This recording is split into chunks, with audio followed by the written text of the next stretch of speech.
What's going on YouTube? It's your boy Duran, and we're here to talk more Celtics basketball as the Boston Celtics dropped the first game against Milwaukee.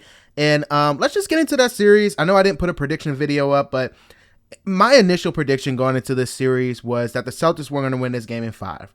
I thought home court advantage was big for us. I thought that was an important factor, and I thought we were going to win all of our home games and, take a game from the Bucks and then finish it.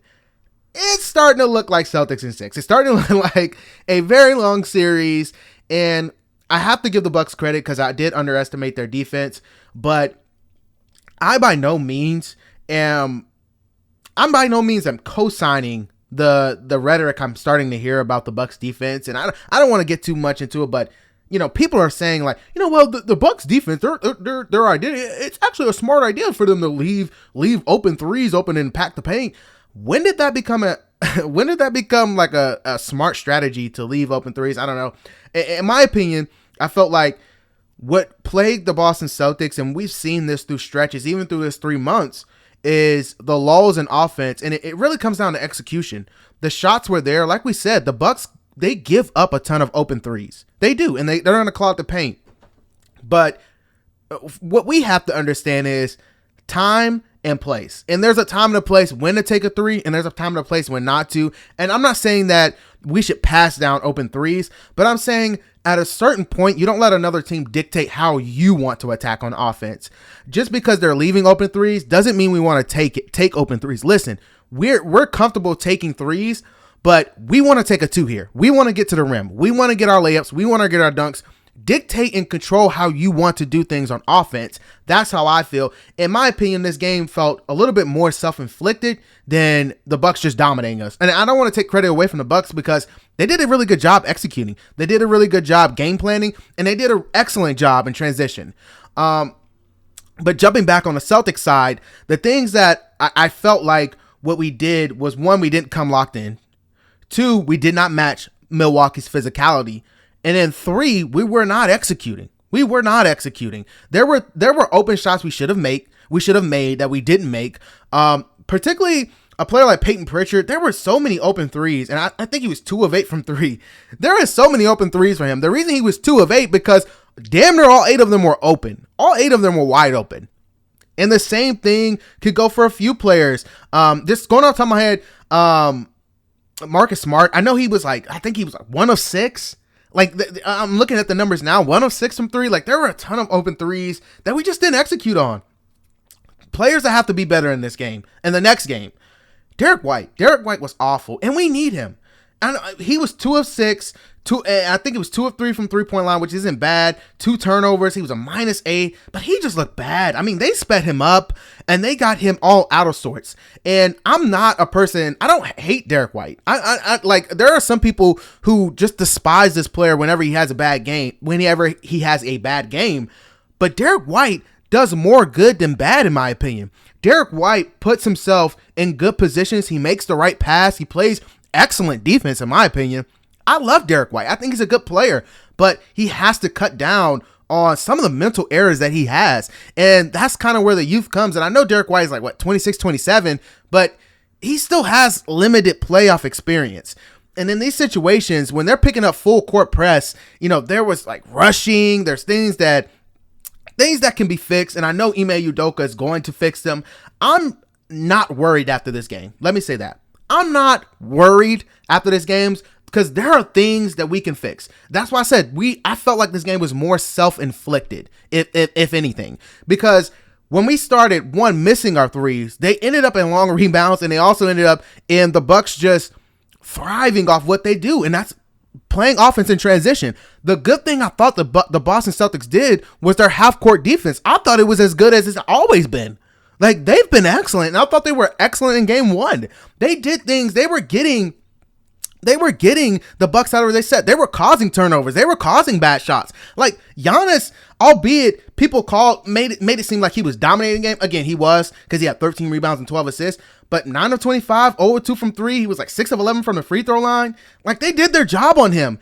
But it's the 12 assists. It's the wide open things that we have to kind of start to limit a little bit. And when I was watching this game halfway through, I was starting to think, maybe they should just live with the drive with Giannis in the half court, because Al Horford is doing an excellent job on him. And I don't want to say, we don't have to send help. I'm not saying that, but I'm saying the game plan has to shift just a little bit from where it was with Kevin Durant. And I get that what we did against Kevin Durant worked and it was excellent, but Kevin Durant is not the playmaker that Giannis is, or Luka Doncic, or LeBron James. He's a very different player stylistically. So there are certain things that you have to be willing to give up to live with. And giving up open shots to Bobby Portis, giving up open shots to Grayson Allen. These are players that are 40% 3-point shooters. And that's not going to bode well for you, especially when you're not in the action of the play. Like, there were a ton of plays where Grant Williams was just getting caught up in plays that had nothing to do with him. Like, Giannis is driving, the help is coming. There are two guys now at this point, and now you're coming to do what? You're coming on the backside to do what? Like, there were plays like that, and Giannis would easily sense it, kick it out, easy, made three for Bobby Portis. So there were things like that I was watching throughout the game where I'm like, this is fixable. This is fixable. There are things here that are fixable. And I felt like, honestly, this is the worst game we've played in the last 3 or 4 months. And I don't want to be that guy who says that it kind of feels like recency bias, but I can't think of a game we've played worse. I can't, honestly. And it feels like just execution things, just simple things. If we fix, we should be able to be more competitive in the next game. And also, there's another player that I also want to speak about. And I know it's not fair. And it's not supposed to be fair. Wait, before I get to him, I'm going to get to his co-partner, Jaylen Brown. 12, 9, and 4, 4 of 13, 3 of 9. Listen, people have heard me speak about Jaylen Brown, and I love Jaylen Brown. But for people that pretend Jaylen Brown is not like tradable, or like, I'm not saying that I want to trade Jaylen Brown, but you can upgrade from a player from Jaylen Brown. I feel like what Jaylen Brown does in this series, he has to come play. Like, honestly, and I'm being dead serious. He has to show up better than what he's been looking. The first round, I thought he played well, and I thought he played well enough for us to win. And I was okay with that. Listen, just don't kill us. Don't hurt us. Don't hurt the team. Don't turn the ball over. Don't miss easy shots. Don't do that. But in this series, you cannot get outplayed by Bobby Portis. That is one thing I'm going to say to Jaylen Brown directly. You cannot get outplayed by Bobby Portis. You have got to show up better than what you did. Or we're going to have to start asking some serious questions this summer. There's going to be serious questions that need to be asked this summer. And Jaylen Brown's, I think he's coming up in 2 years or a year and a half on his extension. There are going to be serious questions that need to be answered. If Jaylen Brown continues this play, that was an awful game. That was the worst game of his playoff career. Just throw the film up, and I'm going to trust Jaylen Brown's going to come back in game 2 on a mission, motivated and ready to play. And that's all I got to say. But Jaylen Brown, you better not get outplayed by Bobby Portis in the series. That'll be the end. That's all I'm saying about it. Jayson Tatum, 21, 6 and 6, 6 of 18. I get the defense was suffocating. I get all of that. It's unacceptable. It's unacceptable. I get it. I understand what everyone's saying. They were packing the lane, everything. 21, 6 and 6 is unacceptable. He has to be better. And I know people are saying, well, they were trapping. He couldn't get towards the rim. This is the playoffs. If you want to be a champion, go take it.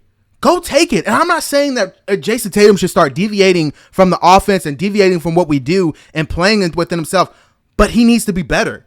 He needs to be better. There have been too many times, in my opinion, in his career where other superstars come in this building, TD Garden, and do what they want, and there's no response by him. You want to be one of the 5 best players in the world? You have to be one of the top 5 best players in the world. You have to be it. If you want to be considered in that conversation, if you want to sit at the table with Giannis, KD, LeBron, Luka, those players that people have put up in the top 6, top 5 of this league, you have to be that. And 21, 6 and 6 is not good enough. I'm sorry. Jayson Tatum has reached a level as a player where we are expecting more than 21-6-6. It's a bad game. It's a bad game. I can't say, like, he's a superstar at this point. It's a bad game. He has to be better. You have to find a way to get better. And Udoka has to find ways to get him possessions, get him in space, get him isolated. And guys have got to start cutting towards the rim, getting open, being outlets for Tatum when the trap comes. My opinion, I know it's not fair. It's not supposed to be fair. It's not supposed to be fair. I still think the Celtics win this series in 6 or 7. And I'm not really that concerned because I have so much confidence in Udoka as a coach, to be honest with you. I think he's done an excellent job with this team, and I think he should have been coach of the year. I know there's going to be adjustments. And hell, we can end up winning this series still in 5.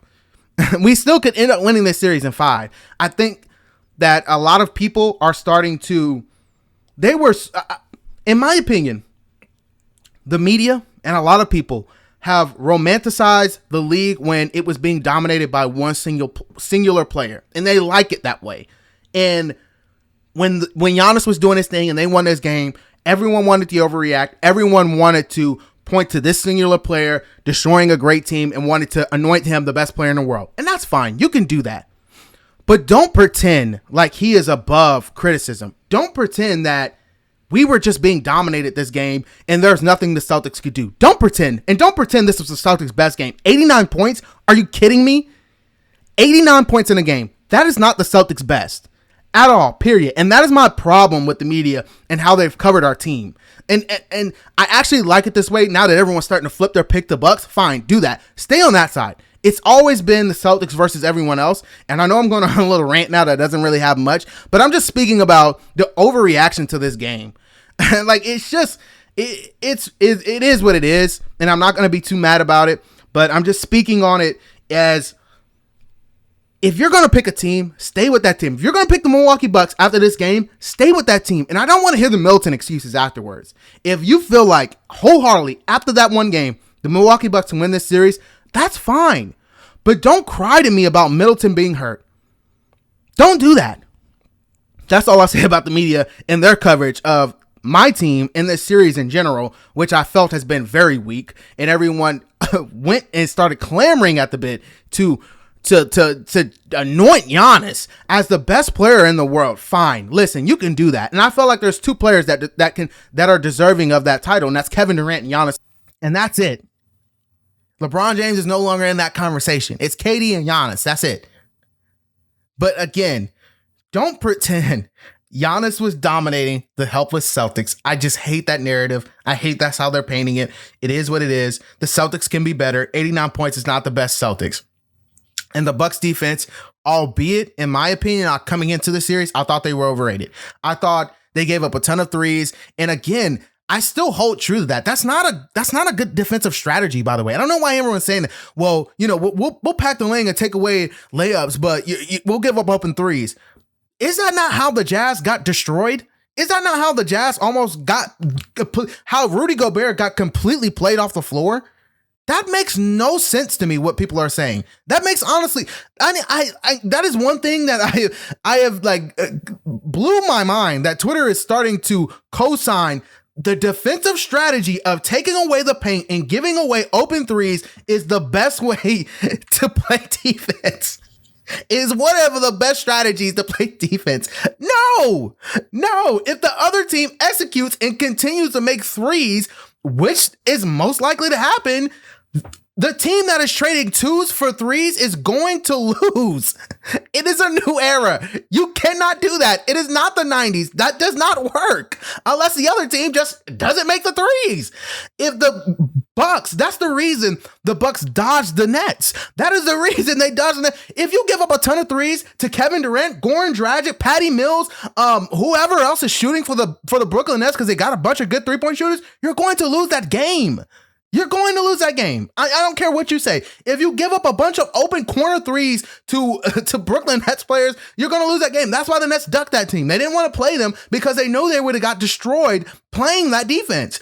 And the Celtics can kill the Bucks if they continue to execute. If they execute, that is my whole thing. Executing your open threes. But at the same time, don't let that dictate your offense. If we want to come down here and get a 2, we're going to go get a 2. Like, if we're going to come down here and get a 3, well, they're giving up open threes. We get that anytime we want. And I feel like Ime Udoka spoke about that after the game when he said, we can get a 3 anytime we want, but we still have to find opportunities to run our offense the way we want to run it. And what that means is we are not going to let, just because they leave up open threes, we're not going to let that dictate what we wanted to do coming down here in the first place. It is what it is. Once the Celtics start making their open threes, I think that'll cut down on the transition things for the Bucks in general. I feel like we did a really good job, like I said, in the half court. For game 2, I predict we're going to win because it's a must win and we need to win that game. Now we have to go on Milwaukee and win a game.